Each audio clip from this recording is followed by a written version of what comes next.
In the quiet moments of reflection, I often find myself looking back, not with regret, but with a gentle understanding. The path I've walked was never a straight line. It was a landscape of steep climbs and shadowed valleys, each one teaching me something profound about the nature of struggle and the resilience of the human spirit. There were days when the weight of the world felt too heavy, when my own reflection seemed like a stranger. I see flashes of myself then, huddled against the wind, searching for a shelter that seemed perpetually out of reach. But even in those moments of near despair, a small, persistent ember of hope remained. A quiet promise that the darkness was not the end of the story. It was in these periods of quiet contemplation, away from the noise of expectation, that the seeds of real growth were sown. I learned to sit with my discomfort, to listen to the whispers of my own heart, and to understand that vulnerability was not a weakness, but a doorway to strength. Each challenge was a lesson, each setback a stepping stone. From that quiet space, something new began to rise, a confidence not born of arrogance, but of experience. It was the assurance that comes from knowing you have faced your own demons and emerged, not unscathed, but whole. The triumphs, both big and small, started to add up. Finishing a project I thought was impossible, speaking my truth even when my voice shook, learning to say no to what drained me and yes to what nourished me.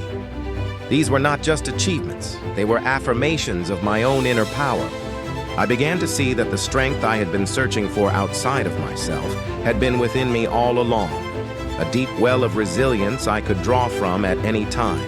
This journey of self-discovery was not about becoming someone new, but about peeling back the layers of fear and doubt to reveal the person I always was.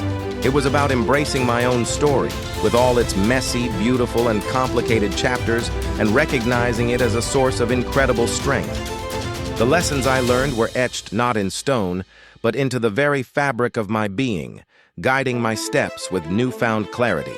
And then, the shift. It was a climax not of explosive action, but of quiet, unshakable certainty. I found myself walking forward, not with the hesitant steps of someone hoping to find their place, but with the steady, grounded gait of someone who knows they already belong. The future, once a daunting, formless void, now appeared as a bright, open horizon, beckoning me forward. My expression, once etched with worry, now holds a quiet power, a self-assuredness that comes from deep within. This is the feeling of walking in alignment with your true self, where every step feels purposeful and right. The world didn't change, but my relationship to it did.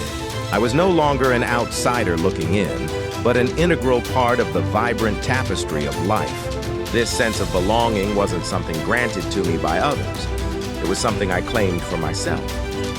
It's the powerful realization that you are exactly where you are supposed to be, not by accident, but by choice. This is more than just a new chapter, it is a new beginning.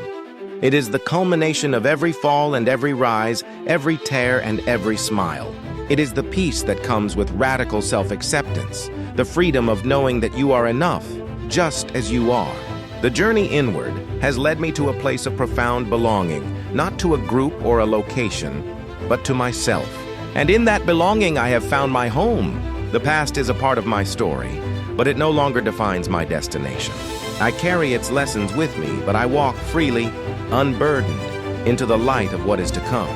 This is the power of finally understanding that you don't have to find your place in the world. You have to realize you are the place. I am home.